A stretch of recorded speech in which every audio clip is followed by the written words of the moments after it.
catch us a mechanic and simi at here. Yam Fabin count, Yenny be and far and film no na and Fabin so a bewa home. Made the acquisition, Asem Yi Di Ka Brena addressing. And I pay a tiawa, MZ, man, Kakra, crowd him the age, and I pay for Asem Yi Di Ka in Suato. From Takra Day to Kumasi to Enkran, minimum other areas in Sua at all idea, but in Suato. And Amaye real showdown. A real test case for a stop breaker sepa baby room. Weba mame some of the videos na ada wam to be enya any be. Na amanfo eresen nso toye ayirin kan krodwe mu ene miamia wodo bia ensuo etoye. Etwe enkran yo. The capital of Ghana. Ana hunisa no.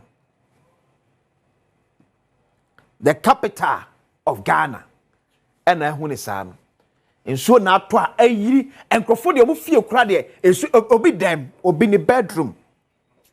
And then so they drew on them. Mamma, the Ashanti Regional Minister, a Facebook post not the at one of them. No, let's chat some. The Ashanti Regional Minister, Aka, near fee say a bianca crojamunkwa, Shikumase, near Suokuma. So this Dr. Frank Amwakwe, or said this week that starting from a net, we will dissect the choked drains around the airport. A major cause of flooding. Leave other top issues. Obimreku, good morning. Obimreku, good morning.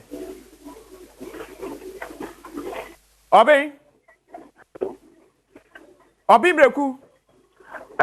Abasi. Boko there. Nko pa na so fe. Boy, Chamfoni che said the Kumasi suyire no etie. Abasi be that say yinim se na nsenchem no enso no enma ba fom kakra egugu anisa na se wo ba sante mantem hadia enkane no se enso to a na ye wo miamia bi wo a ne untimi enyi enso yiri emfamfiri ho na mitma ka se na wotwe awie ye mekere memenda no na enso egugu ye na enso egugu ye na kwasi miamia bi na nka ye hwese be yiri no entime enyiri but bia ba ko na dia afibia na kama ko ese apakoye afishia na eyiri ye airport runabout na airport runabout no ye won samso ka siebu ho omo amuni kuma se pa no se utwa runabout na utumi fa samso ba ko no ekọ plaza soro ho na se utwa runabout no so utumi sa fa samso ko na e de kwakosi menhia okay na impepi na ne to a ekwan na utwa runabout ni wi a o fa de ko menhia ho no ena teyira entimi maka anko e maka ema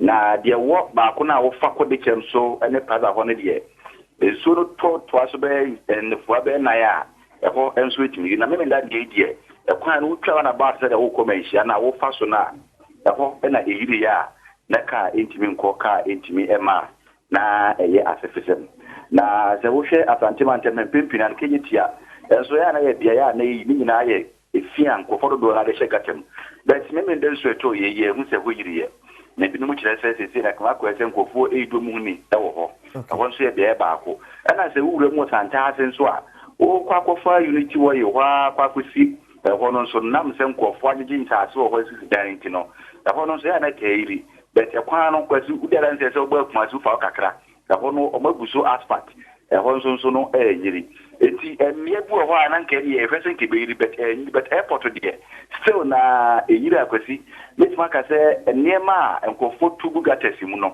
ene ka ho bi ama e ho no etimi yiri so we aboabo okọ waye ke ho a unim ho yi ahopa na e ho so gata kakra bi da ho a efie gumu nya de ketwa na e ho no nipa onwa se ezunto ye no entime mu amfa so gata no mu ye ma bet enfi kwan ene ya de ba kwa na mo ntia santimante ma de zuri no bia ya yiri ya nkofo ni han wo ho eye airport runabout na sesi a me no ka sai de asantimante ma kuma sia no ensu ano pe de nye na adwen se beto ye nim se bia ko bo be du nim ho no na enimu be bitibisi na atodi abet ano pe am no ka sai de be ka ne se ewia bia ba ya de fe no vitamin D net na ni bi no na ewu mu kakra okay eti obi buan bi nim se na se munni engineers ni bi ko aprobo kakra wo Kumasi miamia odo a etayira na aka kan wasem to be specific Kumasi airport de no eye gata na holum no na emusa ana say eye fi na hye bebrebe ntina ma enso to a entimi nko akwasi se wo hwe airport wo gata ne so na mehu mi mani fi ye a mehu se o makote sa gata ne mu ache eti anya asigata no fa se wo hwe mi menye technical engineer de but lent ya wo gata ne mu ntimi industry but me sure say emuwa but wo se anya ahipu ama atake half of the gutter. Okay. And also the chance so ankofo so a wo mo e wo sepe area mu gutter na ho na di ko na firiba. Ene de chem so area mu ho no gutter na mu wa na Ghana hasuba no. Dodo na ko ese so to e free bi shira yi. Okoja gutter no ho na wo yi bora ba ko de atuntum. Bu won so to na ni age na o hwe bora de agum. Sa gutter no ensu a eto ya yiri ho no ye ka efia kwasi. Yimagu kwa ho a Akwebika is an ISO, an ordinary. Not as Amia Ashimumano, Robert's plastic waste and so no, as I Jimuma, no, and a Camubia, a Fibiano, a money eating. Maybe to say, Empenfor and Kabia, Aboswimi and San, I say, a Fibiano or Motisaga Tenemu, I mean, more attention, said, yeah, what I'm a guy, Shahona, and him say Kibirina, and the Omatimuna, Edina. Cannot bet me a boy, I'm a woman, intimate. The time say, I want to eat that. Emma Asenkafo no ma take mu brepa because when you be toma woni kwan bia be fa so apie e dey say wo gina ho amenso nete ana say etwi ansa na wetu apie timi de Emma ho yiri no e fi ba ne ba ko na Robert sa egu gata ne mu e ne ka ho bi ma ko ne yiri obia be dasi ya man boni obi mreku ye wo inshra 104.5 FM na man body bra ye enefa asantemantam sunsu yire koso na otwi awie ye eti efina ye ka ho asem no eno no efina ye ka ho asem no eno no mam kwa manso bi na me ne director of drainage the Ghana Hydrological Authority engineer Richard Ameko enkodi nkomo engineer good morning morning media akraba for there nyame adom adomo ene se me ma ka se bebre kra ene se ay ajune se aswodina na ebe ko ene ma ye engineer enkra to be specific dia na esintia ensuo to na stane free son mo ba yenya gatamu emfamfa na da bia se etwifa yeso yi but man question you me bisa se enkra hanom dia na amara ye issue a ensuo to na free son mo eba enya gatas mu emfa na se etwifa kwan mu yi eno na waka eminia bebia see he said yes, we are not controlling development. We are not controlling development at all. The local authorities, you can't understand why this is happening. It's obvious I know to sit down up here. It means a high in Sumupa. I want to say high in Sumupa. This is not cotton material, no feeling, no sit down. So it's a balance and to in a fat. It's a better hand. And he knows when the call. The beer was saying so to and it's like a coffee. You can be a microphone here. The woman of people's mind. Hello, engineer. Hello, engineer. Hello, engineer. Pato mo hwe engineer ho man sam na mfa me call my joy online na ye refer engineer ankasa to ono ankasa nsem yo ka emre bia atwemo ya engineer to me nka Pato me to nka fa engineer wo kasa pato to asma me okay that makes sense the bia ebi ni motete ni ade no enye the bia wo sese bi ni patna okay na sese bi so person na hokra na wo say we engineer the place properly okwa mama so people are living in water and the rest. It is because they have re-engineered the place properly.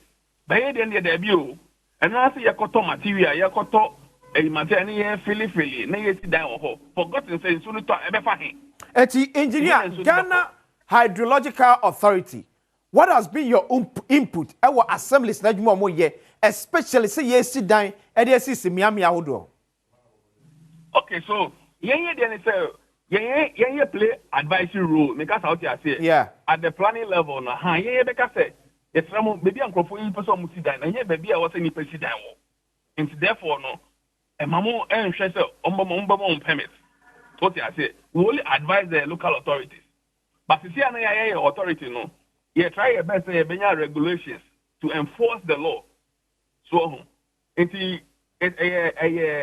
stage I used to see a community authority near to Okay.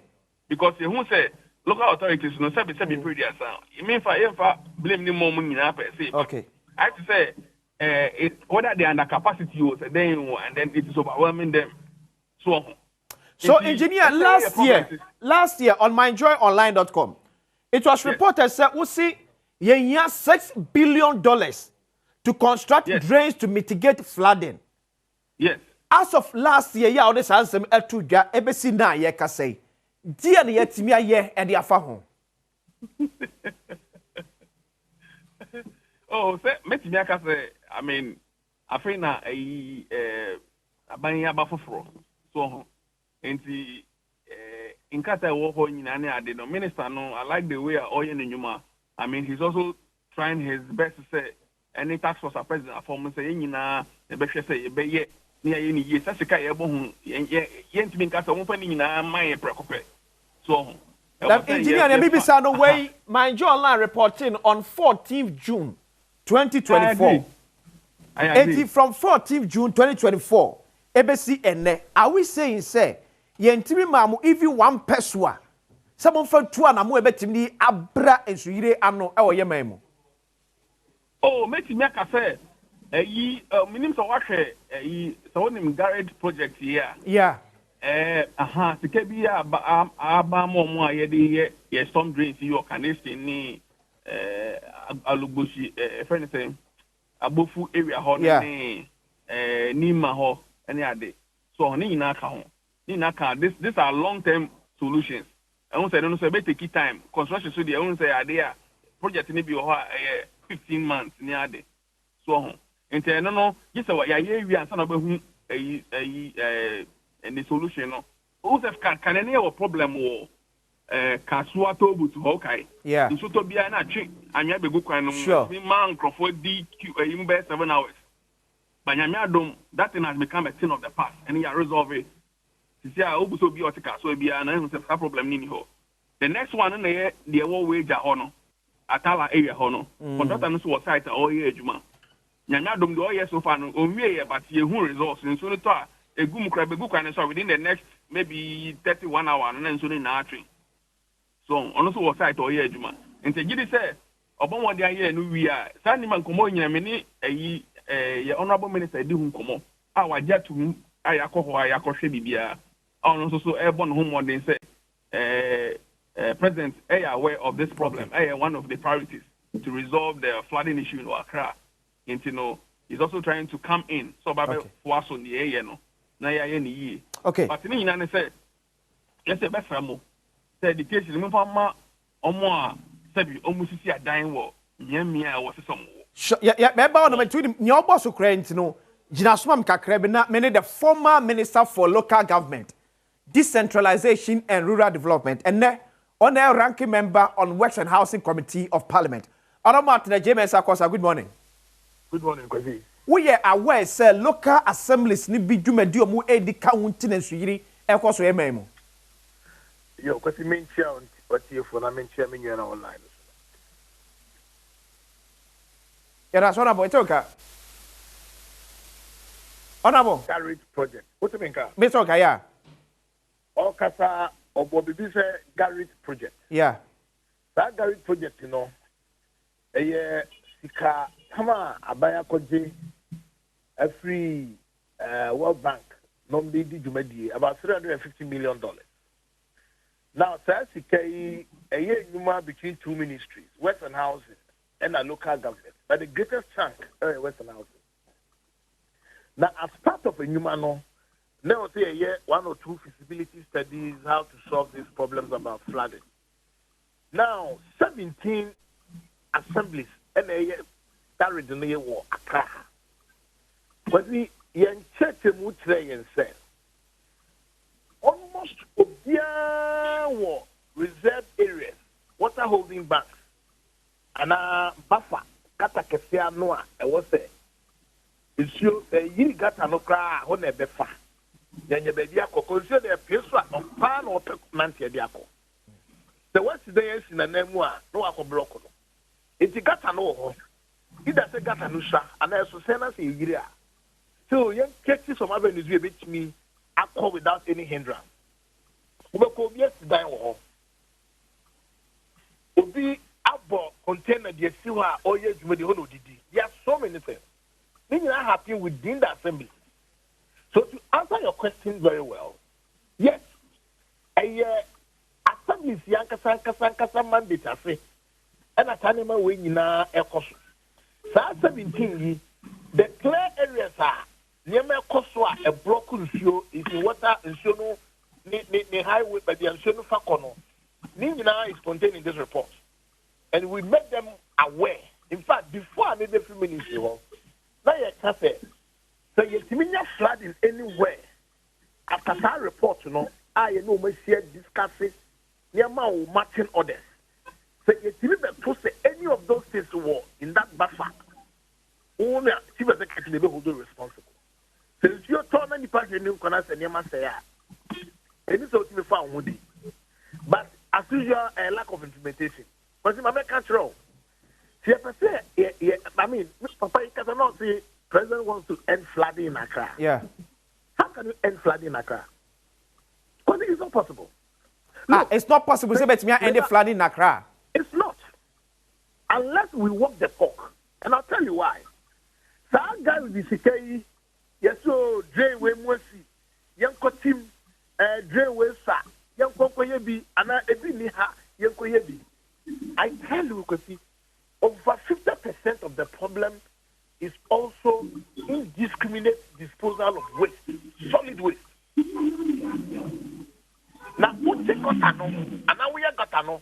That's a nipa answer sunny soon in the buying attitude. Everyone is here to man for many, but my dear me say, may I who do the nipa kukuru, buckets, time, and after Uncle Bola Guma. Just last week, you call Odona, Aveno, the Crochet, Achimota. Now, the level of containers, now, do not go any back into the sea. And then, yes, yes. But I tell you, that part of it, yeah, because the marine life is affected in the sea. The amount of plastic waste people boom. But I drink etimenya and continents, you know. I'm a coach. You will not know it until you see with your eyes. Although, yeah, the amount of plastic solid waste. Your call has been put on hold. Please wait. Call has been put on hold. Please wait. But the construction of these facilities, but the human attitude. Because once you create the drains, and the drains now become a dumping facility, it's stopped, it's blocked. It becomes useless. Okay. So not having it is even better. And a two-way affair. I don't know whether said or China, Naditiana, Ghana, yes, say attitude. So mine. That's where my skepticism comes from. Because we have been at this campaign for long, and it's getting worse. We have found the right way as a people of connecting to our solution to problem way. Okay. O ma mi mo acha no pay.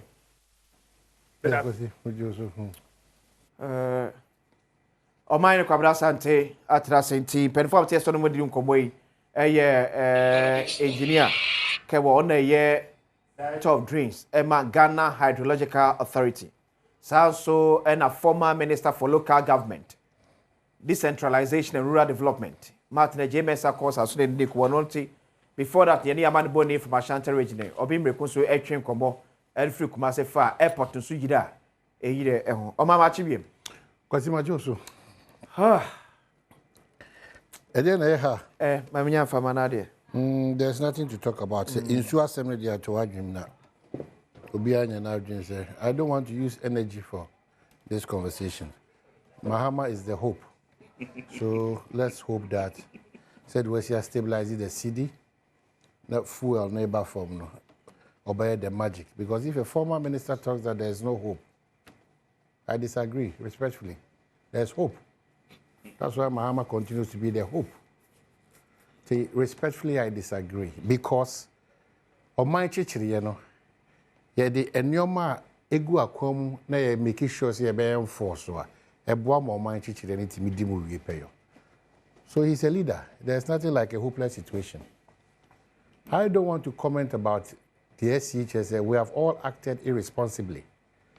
Inti engineer onene kasa, minister wabe kasa, me amebe kasa, contractor or the hotel mine we have acted irresponsibly. Inti sa simisi ame pretend say another day na see na magic ebisi da nyina him say nsuo betuto ebesi amana broso. In fact, worst ones eba because sa ban be ba ban be ko bi e ka kire say ensi udan wa entu ran twene ha a special planning for engineers ahodo assembly ahodo. And the fantastic question was, assemblies here a major contributor, local assemblies here a major contributor to where we find ourselves. Almost so pim say your policy makers no any political interference no a nuisance for their growth and then independence or maybe team there because community and take ne dan waterway.